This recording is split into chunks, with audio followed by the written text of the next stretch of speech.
Boa noite, gente, tudo bem? Sejam bem-vindos para mais uma aula. O tema da aula de hoje vai ser nossa revisão bimestral, no qual eu só deixei excluído 2 conteúdos de todo o conteúdo que foi passado no bimestre. Queria saber quais foram. Foi plano orçamentário e consolidação e monitoramento do orçamento. Por que eu fiz isso? Porque essa aula já está longa, ela tem 50 slides, mais ou menos. Então, se eu colocasse os outros 2 conteúdos também, essa aula ia ter sem brincadeira ali, ou pelo menos 1h30. Então, para não ficar tão cansativo, eu deixei essas 2 aulas de fora. Ou seja, vocês têm que ver essas aulas novamente, se quiserem revisar, ou quem já viu, provavelmente vai conseguir fazer a prova sem problemas, beleza? A prova ficou no total com 8 questões, sendo uma questão valendo 1,8 e mais 7 questões valendo 0,6. Perfeito? Essas questões, no caso são as outras 7, elas são múltipla escolha, mais especificamente verdadeiro e falso. Então, são bem tranquilas. A prova está bem tranquila em geral, tá? Se você estudou, viu o vídeo, tá vendo essa revisão, viu todas as aulas até agora, vai fazer sem problemas. Caso não tenha visto e quiser fazer na sua hora também, não tem problema. Cada um com suas escolhas e a vida é assim, beleza? Não quero ferrar ninguém, não torço pelo mal de ninguém. Então, vamos começar. Para essa aula não ficar maior do que ela já é. Deixa eu passar aqui. Beyond Budgeting. O Beyond Budgeting é um conjunto de processos alternativos que apoiam objetivos, reconhecimento, planejamento contínuo, demanda de recursos, coordenação dinâmica da empresa e um importante grupo de controle nos vários níveis da administração. O Beyond Budgeting exige mais confiança entre os participantes, mas não exige um processo anual de negociação que estabeleça uma meta fixa. Então, o que é isso aqui? De acordo com os problemas que o orçamento tradicional apresenta, as dificuldades são encontradas em fase 1 e tudo mais, foi criado o Beyond Budgeting. Ele é a ideia de você criar ferramentas e processos internos da empresa para que você não precise fazer um orçamento. Na verdade, tem um sistema de controle similar, mas ele não é a mesma questão. Envolve todo o planejamento e somente uma única meta para ser atingida anualmente e tudo mais. Ele é bem mais aberto, ele é cíclico e planejado continuamente. Ele se baseia na flexibilidade, não somente na gestão, mas também como nas metas e objetivos estratégicos.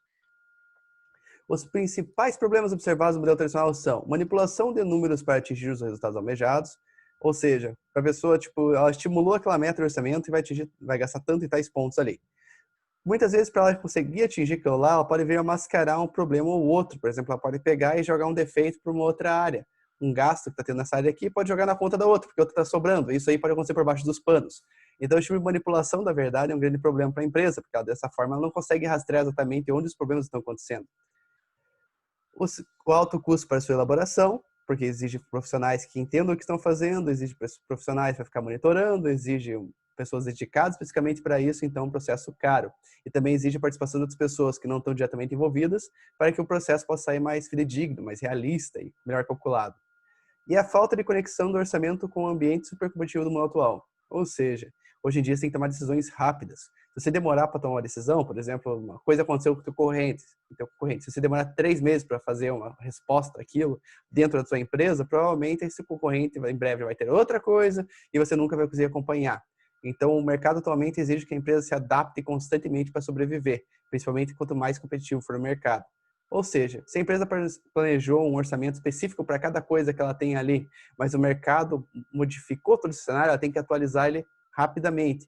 E você tendo um orçamento, tem muita burocracia para você conseguir fazer essa atualização. Certinho? Continuando. Desempenho. Metas relativas. Então, no caso, as metas estipuladas, digamos, em prazos mais curtos, elas podem ser modificadas conforme necessário e conforme for vendo o andar da carruagem. Recompensa para as equipes, porque para as pessoas se sentirem motivadas, elas têm que ganhar também. Não é só a empresa lucrar sozinha e pagar o mesmo salário para a mesma pessoa. Se a pessoa trabalhar muito ou trabalhar pouco e ganhar o mesmo salário em ambas circunstâncias, isso não é muito estimulante para as pessoas. Estratégias flexíveis. Essa é a mesma ideia das metas relativas e afins, porque, por exemplo, se a empresa pode se modificar constantemente e atuar de forma diferente no mercado, do jeito que expõe seus produtos, do jeito que vende e tudo mais, essas estratégias são mais adaptáveis ao mercado, certo? Então, as estratégias têm que ser flexíveis também, de maneira que a empresa seja mais adaptável.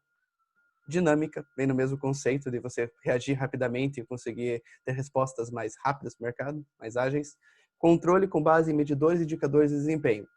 Já que você não tem um grande orçamento norteando o quanto vai gastar em cada coisa, como que a empresa vai se desempenhar e como que a empresa vai ter de resultado no futuro por causa do orçamento, você faz pequenos indicadores constantes em prazos bem menores e fica avaliando eles. E conforme eles vão acontecendo, você vai estipulando novos indicadores, novos controles, e assim vai indo. Beleza? Então, ele é um controle mais contínuo, mas ao mesmo tempo ele dá mais autonomia para as pessoas, porque essas pessoas entendem o que estão fazendo, sabem os valores daquilo que estão fazendo e elas têm mais responsabilidade. Então, dessa forma, elas atuam melhor também e conseguem reagir mais rapidamente, porque cada um entende a sua área, por ser especializado nela, melhor do que muitas pessoas que estão acima dela entenderiam. Joinha. Comportamento, estabelecimento de objetivos claros. Aqui no caso são os pilares, tá? Eu acabei esquecendo de falar no outro slide, mas são os pilares do Build Budgeting. Estabelecimento de objetivos claros, essa ideia, então, por exemplo, se quer vender tanto, tem que passar isso para a tua equipe criar estratégias em vender. Você não vai criar essas estratégias necessariamente de uma maneira fixa. Motivação das equipes de trabalho, vem aquela ideia que todo mundo tem que ganhar bem para a empresa dar certo, e normalmente colocar uma remuneração variável sobre o resultado da empresa, seja PLR, seja o que for. No caso da PLR, ela não, tipo, ela é tática para todos os funcionários e tudo mais, mas a empresa tem um bom resultado, afeta isso, as pessoas podem se sentir motivadas. Assim como outros bônus diretos com base no rendimento individual de cada um pode ser bom também. Descentralização, tomar decisão, você pegar pequenos gestores ou funcionários da ponta e conseguir deixar eles treinados o suficiente para poder confiar neles e saber que eles vão tomar boas decisões por conta, reagindo rapidamente ao mercado, é uma sábia decisão, mas existe todo esse acompanhamento e preparo dos funcionários e adequação deles para que eles tenham seus objetivos próprios alinhados com o da empresa. Atenção ao cliente, vem essa ideia também da rapidez, o vendedor está lá na ponta e sabe como toca o cliente. Excelente uso do sistema de informação. Como isso aqui envolve um controle muito mais massivo e contínuo e mais difícil de ser feito em alguns sentidos, porque, tipo, muita coisa acontecendo simultaneamente, muita coisa influencia as outras coisas em volta. Como tudo está conectado, é importante ter um bom sistema que facilite esse processo. Se você não atingir alguma meta, ele automaticamente vai conseguir readequar por pequenas alterações ali nele que alguém faça manualmente, ele vai fazer essas alterações de maneira meio que automática, beleza? Eu tô falando meio que rápido as coisas, mas eu acho que esses conteúdos são bem tranquilos, são bem conceituais, são bem objetivos. Como funciona? Ele propõe um modelo de gestão descentralizada. No caso, tem mais pessoas tomando decisão, não é somente o gerente que manda em outros pequenos gestores ali, manda outras pessoas, ele toma a decisão sozinho, todo mundo tem que passar por ele. No caso, se o cara fica doente, causa um problema geral para a empresa por causa que ele não está ali para tomar as decisões. Aqui você treina os funcionários para eles tomarem as decisões por conta, ou seja, de uma maneira mais rápida e eficiente. Planejamento estratégico revisado constantemente em função do mercado, ou seja, você é mais reativo. Se o mercado acontecer uma coisa, se adapta totalmente ao planejamento, às metas, aos indicadores, tudo que tinha planejado ali. Metas e objetivos são traçados com bases diferentes de indicadores financeiros. Porque hoje em dia, para uma empresa criar valor, se ela está dando dinheiro ou não, isso não é necessariamente... Tipo, é impactante, com certeza, mas não é uma das coisas mais fortes que vai se ter. Por exemplo, às vezes você conquistar seus clientes, fidelizar eles a longo prazo, pode ter um retorno maior para a empresa. Então, às vezes a empresa pode criar algumas promoções que podem ser nociva para ela no longo prazo, mas que agora pode aumentar seu resultado. Então, indicadores financeiros são fáceis de ser manipulados, são fáceis de ser modificados para demonstrar um resultado a curto prazo, mas essas modificações podem ser nocivas ao longo prazo. Então, você pegar, por exemplo, indicadores como retorno de clientes, ticket médio, essas outras coisas relacionadas ao marketing mesmo, pode trazer digamos, um futuro mais estável e sustentável para a empresa, beleza? No Beyond Budgeting, as metas e os objetivos são definidos pela alta administração, mas juntamente com os gerentes operacionais, com base na análise do ambiente e na construção de cenários com 2 ou 5 anos de abrangência, sendo constantemente avaliados. Nada mais. Nesse modelo, a alta administração tem como função direcionar os gestores para os objetivos e valores da empresa, enquanto os gestores estabelecem as metas aos seus colaboradores, baseando-se na realidade e na satisfação direta dos clientes, pois são eles que estão na linha de frente. Então, é essa a ideia. Toda a parte da gestão, no caso, ela é meio que compartilhada. As pessoas são bem instruídas para poderem atuar de acordo com os valores reais da empresa e não somente com metas baseadas em dinheiro, enquanto a empresa está gastando e enquanto a empresa está ganhando. Você conseguindo fazer digamos, essa boa propagação de valor aos seus clientes, você vai conseguir ter um resultado maior a longo prazo. Por isso que essa ideia de orçamento se desapega um pouco dos indicadores financeiros. Obviamente, ela utiliza eles são feitos com base em planejamento financeiro e tudo mais, mas em si, ele tem um foco mais direcionado a, digamos, a competitividade do mundo atual. É basicamente essa a ideia. Conclusão, o Beyond Budget é um processo de gestão contínua e dinâmica. Tem como objetivo aumentar o potencial de desempenho da empresa e oferecer o poder aos que estão na linha de frente. Essa delegação do poder ajuda a empresa em várias questões, também a parte de as pessoas não serem tão insubstituíveis assim. Às vezes, se alguém pegou e teve algum problema, os outros funcionários já têm a noção de como funciona tomar decisão e tudo mais, eles podem facilmente acabar, digamos, suprindo aquela necessidade da empresa naquele momento. Então, é muito útil em vários aspectos diferentes, não só apenas no financeiro, mas também na parte de eficiência, gestão dos processos da empresa, na parte de... Por parte de gastos também, isso aqui acaba ajudando bastante também, porque muitas coisas acabam sendo geradas, muitas despesas e gastos em geral, acabam sendo gerados por falta de reação rápida ao mercado. Às vezes alguma coisa pode fazer até de maneira gratuita, mas o processo burocrático envolvido naquele processo torna tudo muito mais difícil de ser feito e acaba fazendo a empresa perder tempo e fazer a empresa perder dinheiro dessa forma, porque ou ela não conseguiu vender mais, ou acabou perdendo venda, ou vai ter que investir em outra coisa tardiamente para remediar uma situação. Então, isso é uma situação muito complicada, beleza? Seguindo, agora vamos para ciclo de atividades. Essa parte ficou bem curtinha aqui nos slides. Possuem grande importância na gestão do negócio e no controle gerencial, inclusive para calcular o capital de giro necessário. Você lembra que a gente viu a parte de capital de giro, utilizado o ciclo financeiro como base. Os seus valores dependem do processo de produção, capacidade de vendas e recebimento de clientes. Aqui estão nossos ciclos. Ciclo econômico começa com a aquisição de mercadorias e acaba com a parte da venda. Ciclo operacional envolve todo o processo inteiro, indo desde a compra da matéria-prima da mercadoria para revenda até o recebimento do dinheiro pelas vendas dos seus produtos acabados ou da revenda dos seus produtos. E o ciclo financeiro, que vai desde o momento que você paga seus fornecedores pela matéria-prima adquirida até o momento que você recebe pelas suas vendas. Então, é uma questão aqui, tipo, que... Vamos ver o que a gente pode falar daqui antes de passar os próximos slides.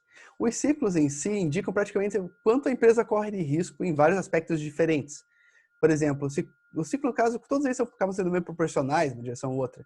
Mas, enfim, o ciclo financeiro tende a ser muito crítico porque ele indica realmente o prazo latente que a empresa tem ali para receber pelo produto que ela vendeu diante do prazo que ela já gastou. Então, o dinheiro que ela precisa ter para manter suas operações ali dentro seria a necessidade de capital de giro dela. Isso aí já indica já, por exemplo, que se a empresa tiver um prazo muito longo, qualquer coisa que venha acontecendo no meio daquele caminho e acabe atrasando ainda mais o recebimento, vai impactar ela fortemente, porque ela já investiu o dinheiro, já gastou, e qualquer coisa pode afetar o prazo que ela recebe. Quanto mais perto e mais próximo for a ponta ou outra, e quanto menor for o teu ciclo financeiro, significa que a tua empresa consegue praticamente pagar as contas e já receber na sequência, ou muitas vezes consegue receber e daí pagar as contas, o que seria melhor ainda. Então, quanto menor o ciclo financeiro, ou melhor, quanto mais tempo se demorar para pagar seus fornecedores e menos tempo se demorar para receber seus clientes, melhor para a empresa. Certinho? Então, vamos passar para os próximos tópicos e já vamos explorando. Ciclo econômico. Pode ser definido como o tempo que a mercadoria permanece na empresa. Você lembra que o ciclo econômico... está ali embaixo, mas eu acabei voltando já, então vamos lá. É o tempo que você compra a tua matéria-prima, os teus produtos para revender, e até o momento que você leva para pegar e vender esses produtos, mas não necessariamente receber. Ele se inicia com a matéria-prima e se encerra com a revenda dos produtos finais da empresa. Aqui está o ciclo resumido, certo? Esse aqui é um indicador mais ou menos da questão da eficiência da empresa em questão do tempo que ela realmente demora para fabricar alguma coisa. É isso aqui que esse tipo de ciclo indica, mas não quer dizer outras coisas nessa parte que a gente está falando, a parte de saúde financeira da empresa, mas sim uma questão de eficiência dos seus processos. Ciclo financeiro. Ciclo financeiro é o período em que a empresa leva para receber os clientes e para pagar os fornecedores, como já foi falado.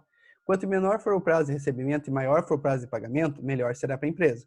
Aquilo que foi dito. Quanto mais perto de chegarem, ou até mesmo o tempo que você demora para pagar os fornecedores for maior que o tempo que você demora para receber ali, então você realmente consegue comprar os fornecedores, produzir algo e vender, ou consegue revender aquele produto antes de ter que pagar eles, para a empresa a saúde financeira é muito melhor. Aqui está a nossa exemplificação, pagamentos fornecedores até o recebimento pelas suas vendas. E por último, o ciclo operacional. Consiste no período entre a data de compra de mercadoria e matéria-prima até a data do recebimento pela venda da mesma. No caso aqui do produto acabado, se for na parte da produção. Quanto menor for esse ciclo, melhor será para a empresa, pois necessitará de menos capital de giro para organizar e liquidar suas atividades financeiras. Isso aqui também envolve a parte, já que ele também praticamente é a fusão dos dois outros ciclos, né? Ele abrange os dois. O quanto a empresa realmente demora a fabricar uma coisa e também avaliando o quanto a empresa demora para receber. Teoricamente, quanto maior for o ciclo operacional, maiores são esses processos, menos eficientes eles são. Para a empresa, quanto menor for o ciclo operacional dela, para ela é melhor, em todos os sentidos. Ela envolve menos risco, o processo dela demora menos, até mesmo para a parte de fabricação, quanto a parte de recebimento pelas suas vendas. Gente, dos ciclos é basicamente isso. Tem que ter essa relação de quanto maior o ciclo, maior o risco que a empresa corre. Porque ela vai precisar normalmente de mais capital para manter suas operações enquanto ela não recebe. Ou ela demora muito para fabricar, o que consequentemente coloca ela também em risco no mercado, os seus próprios produtos acabarem sobrando nas prateleiras e não conseguir vender, porque fica muito mais difícil planejar a demanda quanto mais longe for. Se você demora 2 meses para fabricar uma coisa, você não consegue diretamente calcular a demanda para daqui a 2 meses. Em janeiro, o povo achou que tudo agora estaria de boa, mas agora não está. Tudo bem que já fazem, mas de janeiro para agora faz uns 5 meses, mas enfim, é muito difícil prever a longo prazo. Então, quanto menor teu ciclo, mais fácil para você se planejar e mais fácil também para você conseguir pagar suas contas. Perfeito? Conclusão, o uso dos ciclos econômico, financeiro e operacional possibilita a geração de indicadores que, analisados em conjunto, possibilitam uma melhor compreensão da liquidez e da estrutura de financiamento da empresa. É isso aí, minha gente. A redução dos ciclos pode ser alcançada por meio de um conjunto de procedimentos como negociar prazos maiores com os fornecedores e prazos menores com os clientes, aquilo que foi falado, a eficiência quanto mais demora para pagar e menos demora para receber, contratar funcionários qualificados e ou fornecer treinamentos para que eles possam atuar com maior qualidade em suas funções. Esse aqui de cima está especificamente relacionado com a questão do ciclo financeiro. Esse aqui de baixo está diretamente relacionado com o ciclo econômico e, obviamente, os dois do ciclo operacional. Então, você ter um mecanismo mais eficiente, ter pessoas mais qualificadas trabalhando para você, ou às vezes nem necessariamente qualificadas, mas simplesmente preparados e com experiência, muitas vezes já garante já maior eficiência. Outras vezes vai ter que pegar e investir em máquinas e outras coisas para também conseguir acelerar os processos de fabricação. Mas quanto mais rápido for, melhor. Para a empresa, a longo prazo, você ganha muito mais.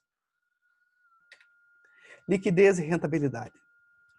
Eu tirei a parte de matemática dos slides, tá? Só mantive na necessidade de capital de giro, porque isso aí é importante para entender o conceito, porque gera uma pequena diferença ali, tá bom? Então, vamos começar com liquidez e rentabilidade. Finanças é a arte e a ciência de gerenciar fundos, girando em torno da decisão sobre onde investir e como financiar o investimento. A missão da administração financeira é maximizar a riqueza dos acionistas da empresa. Só um segundinho. Uma decisão financeira ótima pressupõe principalmente a identificação de dois aspectos financeiros, a relação risco e retorno. Juntamente com esse conceito, temos o objetivo a maximização da rentabilidade sobre o capital investido com a liquidez adequada. Ou seja, normalmente investimentos que tenham, vamos dizer assim, tem várias fontes que vamos pegar para calcular o investimento. Vai ter liquidez, rentabilidade e risco. Normalmente coisas que têm alta rentabilidade e baixo risco vão ter uma liquidez meio baixa. Tá? É difícil conseguir investimento que realmente tenha todos. Teoricamente, o que tinha todos um tempo atrás era Bitcoin. Bitcoin continua crescendo, mas às vezes dá umas osciladas bravas e faz as pessoas perderem dinheiro por pânico. Ou se a coisa, no caso, tem baixo risco, vai ter alta liquidez, que no caso do Tesouro Direto, ele tem um baixo retorno. E assim vai indo, tá? Dificilmente você conseguir atingir os três pilares simultaneamente. Então, a ideia é você conseguir equilibrar suas contas de maneira que você ainda consiga ter um risco razoavelmente baixo, você consiga ter uma rentabilidade contínua e ainda assim, quando dá dinheiro, tem a liquidez necessária. Então, a gestão financeira envolve praticamente esses pilares que foram falados. Liquidez é a capacidade que possui um bem de servir como instrumento de troca, ou seja, de se converter rapidamente em dinheiro. Rentabilidade é a otimização da remuneração sobre o capital investido, indicando o retorno que o empreendimento está propiciando. Beleza? Liquidez é o quanto você consegue rapidamente vender aquele teu ativo para converter ele em dinheiro novamente. Rentabilidade é o quanto retorno ele te dá em relação àquilo que está investido. Nada muito complexo. Aqui, você se lembra que eu tinha dado a explicação do balanço patrimonial, como é dividir as contas entre ativo e passivo, tudo bem? Então fica ativo circulante, ativo não circulante, passivo não circulante e patrimônio líquido, que também faz parte dos passivos. Beleza? Isso aqui serviu para nortear boa parte dos indicadores que eu tinha mostrado lá. Se alguém chegou a praticar por conta isso aqui, sabe que isso aqui está incluso em todo o balanço patrimonial. Se já tiver na contabilidade, você também sabe. Quem der na contabilidade sabe com certeza. Enfim, eu não vou me perder muito tempo aqui, mas qualquer dúvida que vocês tenham, entre em contato comigo. Aqui, como eu tinha tirado os indicadores, a aula realmente acaba aqui. Então, eu só ler esses últimos pedaços e já damos uma conclusão aqui. Os três indicadores de liquidez geral, corrente e seca completam-se entre si, permitindo que os analistas possam analisar, de certa forma, os riscos da empresa.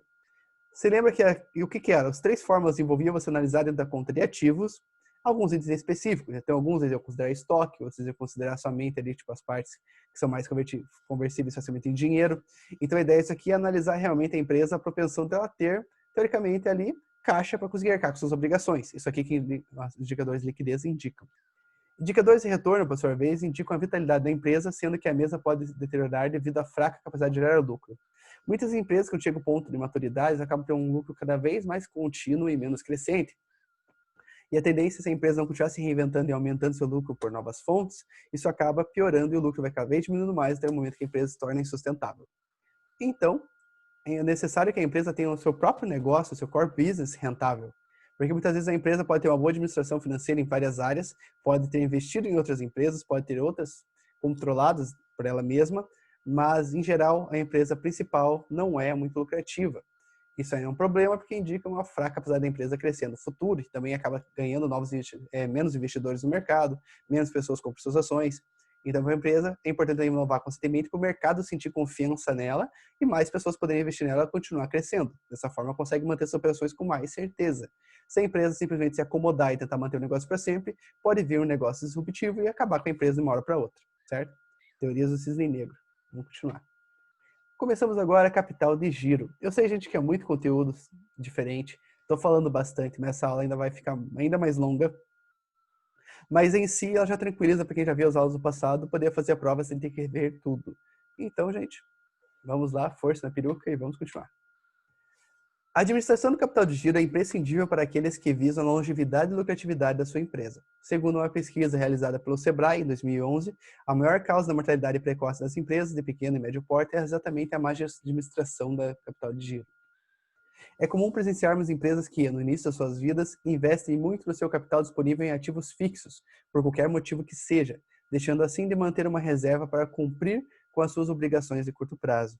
As pessoas se empolgam facilmente, é isso que acontece. Você investe muito no início, quando a empresa tem uma bela estrutura e uma boa capacidade produtiva, mas muitas vezes você acaba esquecendo que a tua empresa pode não te dar um retorno imediato e que você talvez precise injetar capital lá dentro. Então, às vezes, ter dinheiro no formato de dinheiro mesmo evita o problema. Porque muitas vezes a empresa vai fazer o quê para levantar dinheiro para capital de giro? Ela pode vender algo que tem ou fazer empréstimo. Empréstimo, paga juros, vender algo que você tem, você vende por um valor menor que você pagou. Então, aquele capital que você já investiu no início de forma errada, aplicando muito em ativos fixos para a empresa, vai acabar ficando pior ainda, porque você não vai ter mais aquele ativo e vai recuperar um valor muito menor do que aquele que você gastou para comprar. Beleza? E às vezes sem contar que você acabou se endividando talvez para comprar esses bens que você está vendendo. Então às vezes ainda você vai ter que pagar pela venda dele e continuar ali para o financiamento dele. Continuando. Conceitos básicos. Capital de giro é uma reserva de grupo ou grupo de recursos com alta liquidez que são utilizados para cumprir suas obrigações da empresa decorrer do tempo. O que é isso aqui? Caixa, banco, pequenas aplicações financeiras, esse tipo de coisa. Normalmente é formado pelos ativos de curto prazo da empresa, ativos circulantes. Se lembrem que o ativo circulante em si indica coisas que são convertidas em dinheiro num prazo menor que um ano e tal, mas necessariamente não é garantia de que vão ser convertidos muitas vezes. Então, às vezes, a empresa vai ter ali, por exemplo, vai ter duplicados a receber, que seus clientes têm que pagar ela, só que eventual crise que possa acontecer, os clientes podem não pagar, ou estoques podem ficar parados porque alguém lançou um produto melhor que substitui o teu. E a vida é assim, às vezes demanda cai, coisas acontecem. Então, normalmente, a gente foca mais nos ativos que têm mais rápida conversão. Ele pode ser dividido em duas formas. Capital de giro bruto são ativos circulantes existentes às disponibilidades de curto prazo, como, por exemplo, contas a receber, estoques, investimentos de curto prazo, etc. Capital de giro líquido é o resultado que a empresa nas movimentações de curto prazo, ou seja, resultado da empresa nas movimentações de curto prazo, tá? Tem uma pequena rede. Ou seja, a diferença entre entradas e saídas de curto prazo. Capital de giro líquido igual ativo circulante menos passivo circulante. Isso aqui depois ele tem uma explicaçãozinha um pouquinho melhor sobre isso aqui, mas é basicamente essa ideia. Realmente, o quanto a empresa tem a mais do que contas que ela adquiriu para mostrar o quanto é real o capital de giro que ela tem. O resultado que se espera desse cálculo é que seja positivo, demonstrando que a empresa é capaz de arcar com suas obrigações de curto prazo. Para que isso ocorra, obviamente, é necessário que os ativos circulantes sejam maiores que os passivos circulantes. Nada demais. No que se diz a respeito de um valor ideal de capital de giro, não existe um valor exato, pois sempre vai depender das características de cada negócio. Tá? Cada negócio é um negócio, cada empresa tem seus ciclos de atividades e, de acordo com o tamanho dos ciclos de atividades, a empresa vai demandar mais ou menos de dinheiro. Isso também dependendo muito da natureza do negócio, tá bom? Às vezes a empresa vai ter um processo super demorado, mas como ela compra em grande quantidade, ela consegue prazos melhores e assim vai indo, tá bom? Então isso aqui varia muito de empresa para empresa, não existe um valor exato. O ideal é realmente se planejar de maneira que você, por mais que não esteja entrando dinheiro, você tenha um capital aí que consiga arcar com suas contas por um prazo médio, certo? Digamos, sei lá, se o negócio for pequeno, que você consiga pagar suas contas pelo menos por um mês ou dois. Isso aí já ajuda bastante. Muitas empresas nem isso fazem. Mas o ideal é que você tenha um planejamento adequado do tempo que a empresa não vai ter dinheiro, se acontecer alguma crise, uma coisa assim, você também se planejar e ter um capital que seja necessário para conseguir manter as operações o quanto tempo que for. Ou se não tiver o capital, ter estratégias para obter esses recursos da melhor maneira possível. Capital de giro próprio representa os valores de capital circulante que pertencem realmente à empresa, ou seja, os investimentos feitos por ela mesma utilizando os recursos próprios. Capital de giro de terceiros representa tanto fontes de financiamento por intermédio de instituições financeiras, quanto expressa os valores que serão desembolsados devido às obrigações de curto prazo já contraídas. Se essa empresa tem muito investimento, mas ainda sem dinheiro em caixa, muitas vezes esse dinheiro em caixa que ela tem foi devido a fazer grandes investimentos e grandes financiamentos que ela fez. para investimento, mas eu ganho de financiamentos, tá? Então, às vezes a empresa... Eu tô gravando esse vídeo inteiro, gente, você dá corte, então minha garganta tá ficando seca. Enfim, é o dinheiro que a empresa tem de verdade. Então, às vezes, a empresa pode ter ali uma parte que ela está custando capital de giro e tudo mais, só que é um capital de giro adquirido por meio de dívidas. Às vezes, alguma coisa que ela comprou também que foi cara, adquiriu dívida e foi se somando. Então, por isso que essa relação entre o dinheiro que a empresa realmente tem e a quantidade de dívidas que ela tem ali, ajuda a perceber o quanto, digamos, a diferença de patrimônio líquido ali, seus ativos, permite fazer esse cálculo e você saber exatamente quanto dinheiro a empresa tem. Isso aqui vai estar demonstrado agora, já no próximo slide, depois desse. Então, temos aqui aplicações de recursos, nós teremos o capital de giro, que são as coisas que podem ser facilmente convertidas em dinheiro. Nós temos aqui nosso capital fixo, certo? São os bens imobilizados, no caso. Temos aqui as fontes de recursos, que seriam nosso ativo circulante, quer dizer, nosso passivo circulante, nosso passivo não circulante, somados também aqui com nosso patrimônio líquido. Para conseguir saber o capital de giro próprio, nós temos essa forma, que é igual ao patrimônio líquido menos ativo não circulante. Então, você pega aqui capitais próprios, faz menos os teus ativos fixos, certo? No caso dos ativos não circulantes, e vai dar essa diferença que vai ser teu capital de giro próprio, ele que veio daquele investimento inicial da empresa, e é o dinheiro que a empresa está ganhando, está acumulando em lucro e afins. O resto aqui está diretamente vinculado com a quantidade de contas que a empresa faz. Eu sugiro, a gente tiver em dúvida sobre esse assunto, porque isso aqui tende a ser um assunto meio complexo, de que realmente vejam a aula original disso aqui. Porque da forma mais simples é exatamente o que está sendo passado agora. Então, essa forma aqui indica que tem o capital de giro próprio por causa dessa lógica. O quantidade de dinheiro que a empresa tem, ela acumulou com o passar do tempo, ou o dinheiro que ela inicialmente, o investimento inicial dela mesmo, para constituir a empresa, menos seus ativos fixos vai te dar o dinheiro que sobrou ali para se manter as operações enquanto a empresa não dá dinheiro. Fora isso, nós temos mais capital de giro também, mas isso aqui vem de fonte de endividamentos e fez terceiro, então muitas vezes vai ser contas que você gerou, por exemplo, às vezes estoques e afins que estão aqui, que foi gerado com base nas contas que foram sendo criadas. Mas, de certa forma, isso não é um capital de giro próprio. Você tem essas contas por pagar, então o dinheiro que tem aqui está destinado basicamente para elas. É mais ou menos essa lógica.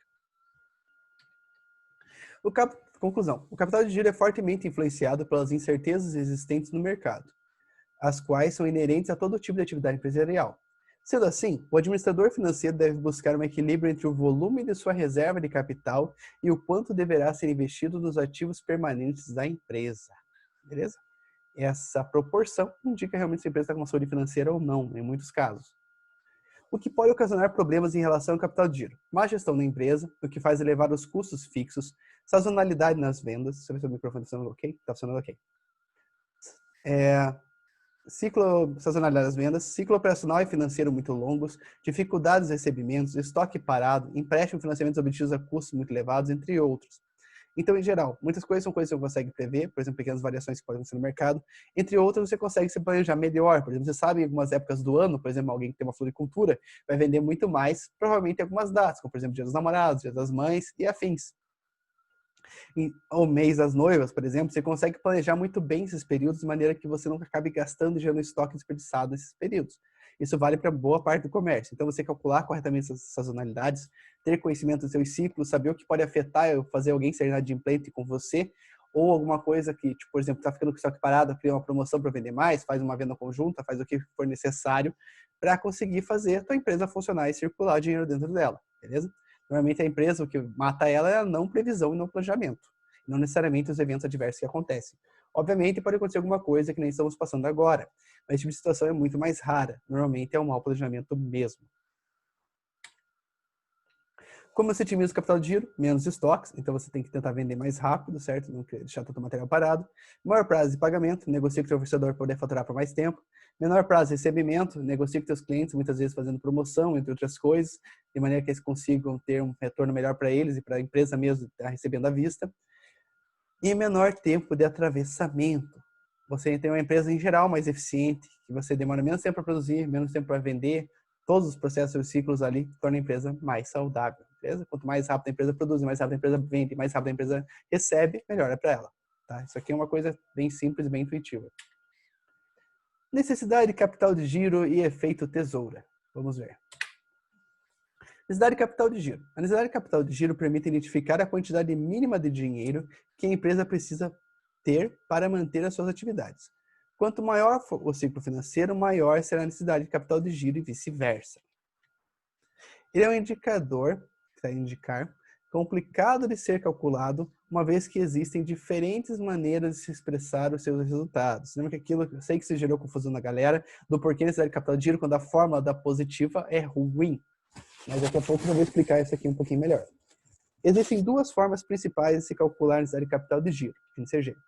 Uma com base em dias, então para calcular NCG você vai fazer assim, prazo médio de recebimentos menos prazo médio de pagamentos. Aqui tem um exemplo que eu tinha criado na aula de vocês.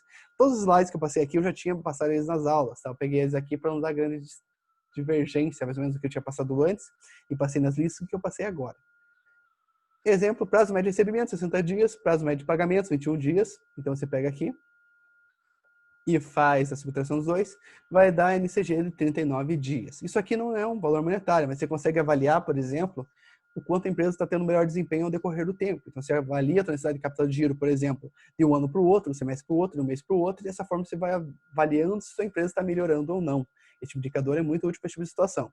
Tem outros tipos de cálculos também, que isso aqui eu não passei para vocês para não confundir mais, que utiliza essa base em dias para você conseguir calcular um valor em capital de giro que a empresa precisa ter.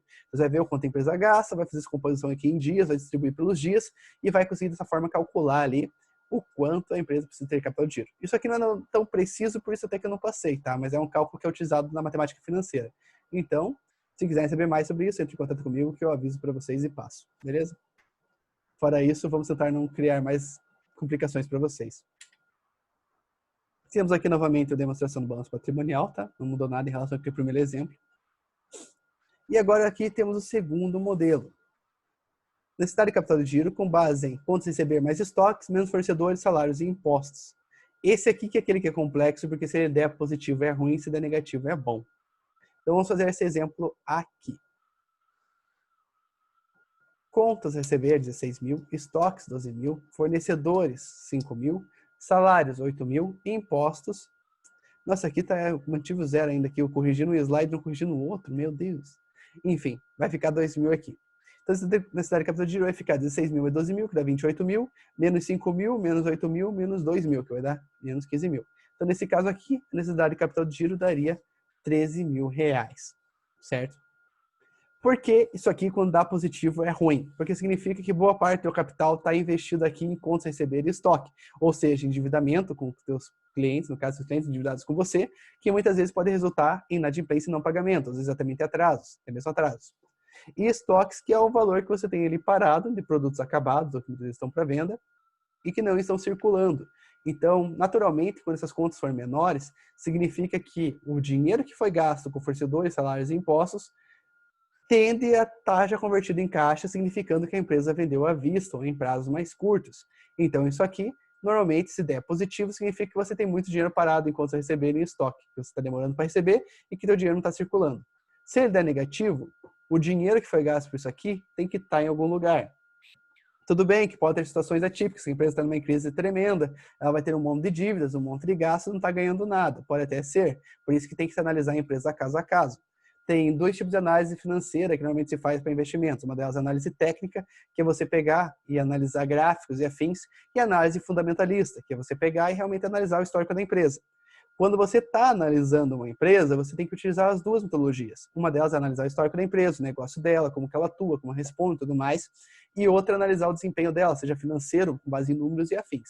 A combinação desses dois tipos de análise é que faz alguém realmente conseguir avaliar se uma empresa está bem ou está mal. Então, por isso que nada é tão preto no branco assim. Muitas vezes você tem que conseguir pegar e analisar de uma forma um pouco mais criteriosa e até mesmo imaginativo em alguns quesitos para conseguir realmente avaliar se a empresa está bem ou mal. Então, beleza? Se ainda tiverem dúvidas sobre esse tópico, hoje eu vou fazer a live das 8h30 às 21 horas. Isso até, tipo, se tiver jeito, a gente acaba prorrogando por mais tempo e afins. Então, gente, se tiverem alguma dúvida, conversem comigo. Pode mandar o WhatsApp também, às vezes demora porque vai responder, mas respondo. O importante é que ninguém fique com dúvidas. Agora, o efeito tesoura. O efeito tesoura evidencia uma situação negativa para a empresa. Ele acontece quando os recursos próprios são insuficientes para sustentar a necessidade de capital de giro. Nessas circunstâncias, a alternativa mais recorrida é buscar empréstimos bancários, injetando dinheiro no capital de giro. E como resultado temos pagamentos de juros, redução da margem de contribuição das vendas e início do ciclo vicioso. Eu tinha dado um exemplo isso aqui na aula complementar que eu tinha lançado, que era o seguinte. Uma situação bem comum onde acontece o efeito tesoura é quando a empresa vende muito a mais do que a sua capacidade natural produtiva, seu ponto máximo de eficiência. Por quê? Quando a empresa vende a mais, digamos assim, o vendedor da empresa se empolga e acaba vendendo muito mais do que a empresa realmente planejava e tudo mais. Em geral, pode-se pensar, não, a empresa vendeu muito e para ela é melhor. Só que não. O custo para você produzir a mais, além do seu ponto de eficiência, é maior do que produzindo até seu ponto de eficiência. Então, se você tiver que fabricar mais, vai ter que comprar mais matéria-prima, vai ter que contratar mais gente, vai ter que pagar hora extra, vai ter que fazer o pessoal trabalhar no fim de semana, pode ter que tomar alguns processos depois, alguns outros problemas. Ou seja, o dinheiro que vai ser gasto para fabricar essa quantidade a mais vai ser um esforço extra da organização que ela vai gastar muito mais e vai ter, ou seja, uma margem de contribuição menor. Os produtos vão gerar menos resultado para a empresa. A empresa vai ganhar menos, vai ter uma margem de lucro menor ali nas vendas dos produtos. Então, ela vai vendendo cada vez mais e muitas vezes, para conseguir superar esse capital e conseguir realmente entregar suas vendas, ela pode recorrer a empréstimos, somente para reduzir sua margem de ganho. Se isso for aplicado a um longo período de tempo, vai fazer que cada vez mais a empresa saia do seu planejamento, porque ela sabia que ela tinha uma margem de contribuição X. A partir do momento que ela começou a ter uma superprodução, ela começou a gastar mais e isso sai, de certa forma, do seu planejamento. Então, a empresa pode começar a contrair dívidas por outras questões também. E o ciclo vicioso é basicamente esse. Digamos que a empresa precisa produzir mais, então ela faz um empréstimo para produzir, ou seja, o capital de giro sai mais caro que o planejado, então além dos gastos comuns já vai ter esse gasto, ela vai ter que gastar mais para produzir, vai ter que pagar hora extra pessoal, vai ter que comprar mais matéria-prima fora, vai ser do seu planejamento, ou seja, vai acabar gastando mais, vai gastar mais em frete, vai gastar mais em armazenamento, mais em transporte, tudo que a empresa tiver ali dentro, transporte interno e afins, tudo vai gerar uns transtornos para a empresa que vai acabar sendo mais caro. Se essa má gestão for continuada, cada vez a empresa vai estar ganhando menos por venda de produto e cada vez ela vai tender a recorrer mais a empréstimos, vai ter que pagar juros que faz diminuir mais seu capital. Por isso que é um ciclo vicioso, é uma coisa que se não for cortada e não for planejada adequadamente, a empresa vai entrar ali no caminho do mal e não vai conseguir sair tão facilmente. Esse aqui é o gráfico, por exemplo, do efeito tesoura, foi o mesmo que eu passei na aula de vocês. O efeito tesoura é caracterizado por capital de giro próprio em decadência e necessidade de capital de giro aumentando. Por que aquela que foi avisado? Para a empresa conseguir muitas vezes manter sua operação em superprodução, ela vai ter que pegar e fazer empréstimos, vai ter que se endividar, vai ter que fazer compras a prazo maior, saindo fora do seu ciclo ali, para conseguir arcar com essa produção. E outras coisas também podem levar a necessidade de capital de giro ali aumentar e o capital de giro próprio cair. Mas essa situação é cíclica. A partir do momento que a necessidade de capital de giro começa a aumentar, você tem que suprir ela de alguma forma. E uma das formas mais fáceis é se endividando. Só que quando você está se endividando para pagar suas contas básicas, você acaba gastando mais que gastaria normalmente, porque você está tendo que pagar juros e afins. E essa é uma situação que tem que ficar cada vez maior e vai se amplificando até o momento que chega nessa situação insustentável. Até esse ponto aqui em diante ainda era facilmente reversível. Mas a partir de agora, uma situação caótica, como esse exemplo aqui, que é meramente um exemplo mesmo, porque esses valores aqui são bem reais diante da proporção, é mais para mostrar o desenho gráfico que se forma, é um jeito fácil de analisar que a empresa não vai conseguir sair disso aqui facilmente, certo? Ela tem que realmente se reestruturar de uma maneira cara. É muito mais fácil evitar que o problema aconteça fazendo a sua produção correta, não tentando vender mais do que o necessário, digamos, para o negócio continuar crescendo de uma maneira saudável. Então, você conseguir fazer esse planejamento mais adequado é melhor para você de uma empresa do que tentar remediar isso aqui depois. E como se corrige o efeito tesoura? Existem várias formas possíveis de se corrigir o efeito tesoura, mas não são simples de serem aplicados. Aumentar o capital social com o dinheiro dos próprios sócios admitindo novos, ou seja, se você conseguir pegar dinheiro dos próprios donos da empresa, ou conseguir novos donos para ela também, para fazer parte da sociedade, e fazer isso injetar em dinheiro próprio, esse dinheiro não vai ter juros. É um dinheiro que você almeja que corrija a situação da empresa ali e em breve ela volte ao seu sistema normal. Então, quanto menos juros a empresa pagar, melhor. Às vezes, o sócio pode fazer um aporte, pode ser a melhor decisão a ser feita. Vender bens, equipamentos imóveis. A empresa, para fazer isso aqui, ela vai ter que dar uma encolhida e dificilmente, como já foi falado nesse vídeo, é difícil você conseguir vender algo pelo preço que você pagou. Você tem que ser muito bom nessa negociação, saber aproveitar bem as oportunidades para conseguir fazer esse tipo de operação.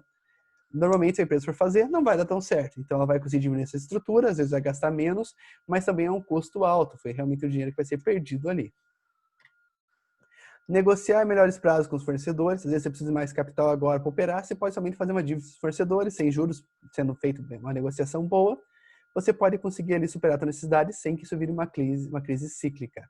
Então, às vezes, essa negociação prévia é muito útil. Negociar prazos com clientes, conseguir receber mais dinheiro à vista, pode ajudar você com a necessidade atualmente. Então, ter dinheiro em caixa é sempre a solução para a necessidade de capital de giro e para situações de efeito tesouro. Reduzir o tempo gasto na produção. Se você produz mais rápido, teoricamente você consegue vender mais rápido também. Então tem um ciclo menor, se a gente falou ciclo econômico, ciclo personal e afins, estão diretamente relacionados ali. Então, ter ciclos menores é mais saudável para a empresa, em todos os aspectos, pode imaginar. Vender estoques parados a preço de custo. Você tem um estoque, sabe que não vai vender mais, aquele produto que sabe que o mercado não está mais querendo. Se você consegue se livrar dele por um preço de custo, pelo menos você não recupera o valor que você perdeu para produzir ele e pode realocar ele dentro da empresa de uma maneira que torne a empresa de agora mais saudável e mais eficiente também, certo? Gestão melhor dos seus próprios recursos. Gente, acabou bruscamente aqui, porque igual eu falei, faltou a aula de plano orçamentário e a aula de consolidação e monitoramento do orçamento. Todo o resto está aqui. Eu espero que tenha conseguido passar para vocês de maneira clara, beleza? Espero ter conseguido falar o suficiente de cada tema. Eu tirei algumas coisas que não vão cair na prova, que no caso são as fórmulas e indicadores que estavam em algumas aulas em específico. Mas ainda assim posso cobrar coisas que estão nas aulas que foram passadas, principalmente coisas que eu comentei que envolvem muito sobre os conceitos, digamos que estão norteando esses assuntos que estão sendo falados nas aulas até agora. Então, eu peço para vocês que vejam esse vídeo, né, que vocês já viram até agora, você está vendo falar nesse pedaço, veja as duas últimas aulas que foram passadas, que é plano orçamentário, consolidação e monitoramento de orçamento. E é isso. Caso vocês tenham alguma dúvida, entre em contato comigo para a gente tirar essa dúvida ou entre na live na aula de hoje mesmo, tá bom? Meu WhatsApp vocês já têm, já passei em várias aulas anteriores. Se tiverem qualquer dúvida até mesmo durante a prova, me mandem para o WhatsApp. Eu vou estar com vocês para fazer esse tipo de acompanhamento, beleza? E deixa eu ver o que mais. Caso eu vou estar também no chat nos dias das provas, tá? Então eu vou estar ali o tempo todo. Se alguém tiver alguma dúvida, me pergunte lá, eu ajudo a responder ele pelo chat mesmo, beleza? Por live fica meio cansativo, fica meio caótico, mas a pessoa fica perguntando, fica muito confusa, é difícil a pessoa se concentrar em fazer a prova com pessoas falando e fazendo barulho. Então, vai ser no chat escrito mesmo ou por WhatsApp. Vou estar à disposição de vocês. A prova vai ter que ser realmente no dia da prova, porque esse bimestre agora a faculdade divulgou um calendário de provas, então nossa prova ficou por nossa noite de aula, conforme esperado. Só que, para dar uma ajudinha para vocês, a prova não vai ser das 7 às 10 horas, como normalmente se espera. Eu vou liberar a prova a partir das 5 da tarde e só vou fechar ela a partir de meia-noite. Então, vocês vão ter ali 7 horas para pegar e fazer os exercícios, beleza? Essa é a minha contribuição para ajudar vocês, já que eu não posso dar agora muito mais dias para vocês fazerem. Mas uma noite dessa, bem longa, e com a prova eu já dei uma simplificada nela, tá um pouquinho mais curta, tá tranquilo para vocês fazerem. Já ia, gente? Qualquer dúvida que tenham, entre em contato comigo, conforme foi falado. Estarei aguardando as dúvidas de vocês. Hoje à noite eu vou estar numa live às 8h30, às 9 horas, para atender vocês também, eventuais dúvidas, tirar dúvidas sobre a prova e tudo mais. Gente, eu acredito que seja isso. Eu estou falando aqui direto, quase ficando rouco já. Eu vou ali tomar uma água e sair um pouco da tela, que sou vidrado nela aqui por uma hora seguida. Obrigado por terem vindo. Qualquer dúvida que tenha, entre em contato. Um bom fim de semana e bom feriado a todos, para aqueles que eu não falar. E, gente, obrigado pelo semestre, tá bom? Depois eu vou fazer um vídeo certinho explicando a questão das provas, provavelmente fazer um vídeo de encerramento de cada uma das disciplinas. Mas, gente, obrigado por terem visto as aulas até agora, obrigado por não terem desistido. Parabéns para vocês que continuaram, mesmo não gostando do EAD esse semestre inteiro. Vocês são guerreiros e são muito bons. Obrigado, gente. Valeu e até a próxima.